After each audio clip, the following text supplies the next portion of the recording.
आता आपल्याकडे सण असो किंवा पाहुणे येणार असतील तर आपल्याकडे बेत हा एक ठरलेलाच असतो, तो म्हणजे गरमागरम अशा टम्म फुगलेल्या या पुऱ्या.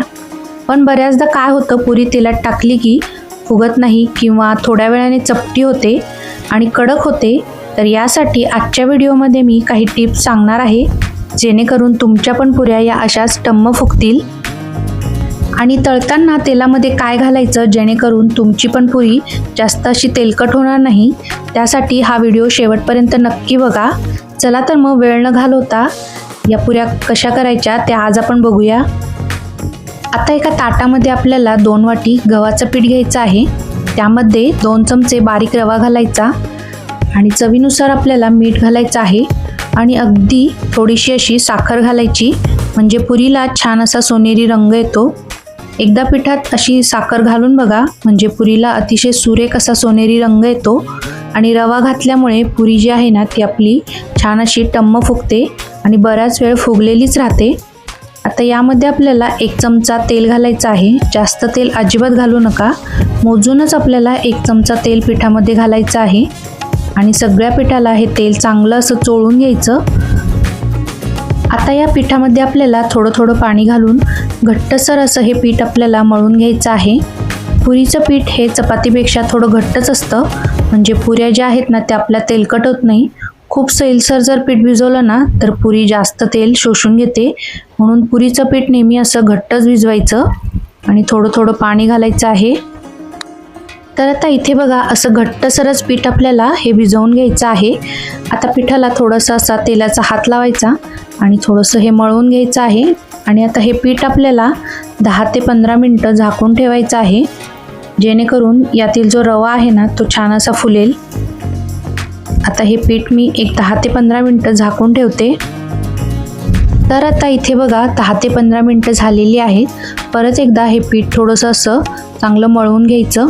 खूप जास्त वेळ पण पीठ ठेवायचं नाही, नाहीतर पीठ सैल होऊ शकतं आणि पीठ जर सैल झालं ना तर पुऱ्या ज्या आहेत ना त्या कडक होतात. म्हणून अगदी 10 ते 15 मिनटं पीठ ठेवायचं आहे आणि लगेचच याच्या पुऱ्या करायला घ्यायच्या आहेत. आता असा छोटासा गोळा करून घ्यायचा आणि याला आपल्याला थोडंसं तेल लावायचं आणि लाटण्याला देखील थोडंसं तेल लावायचं आणि ही पुरी आपल्याला लाटून घ्यायची आहे. आता इथे आपल्याला सुकं पीठ वापरायचं नाही, असं तेल लावूनच ही पुरी आपल्याला लाटून घ्यायची आहे.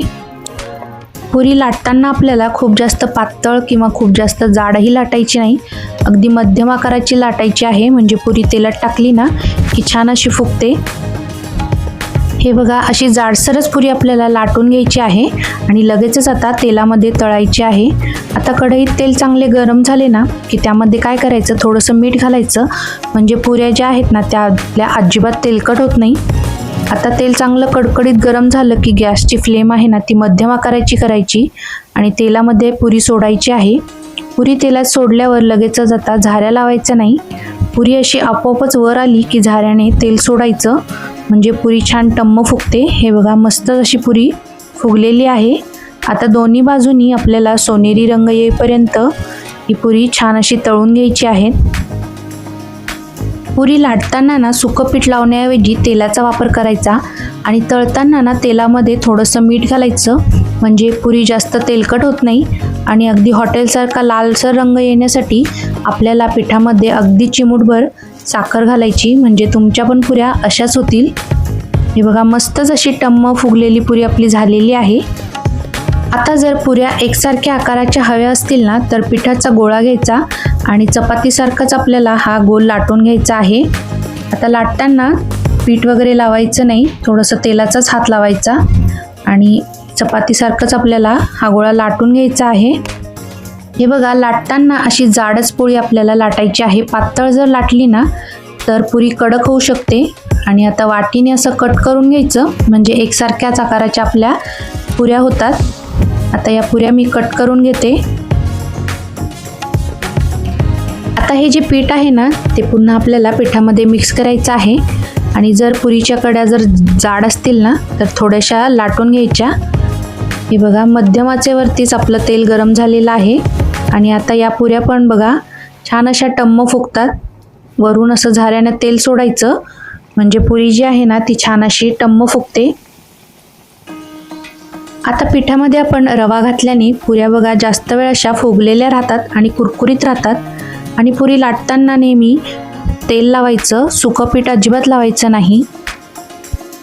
चला तर मग कशी वाटली आजची ही रेसिपी नक्की ट्राय करून बघा आणि तुमची पुरी कशी झाली ते मला कॉमेंटमध्ये नक्की सांगा। चला तर मग भेटूया अशाच एका नवीन रेसिपीमध्ये।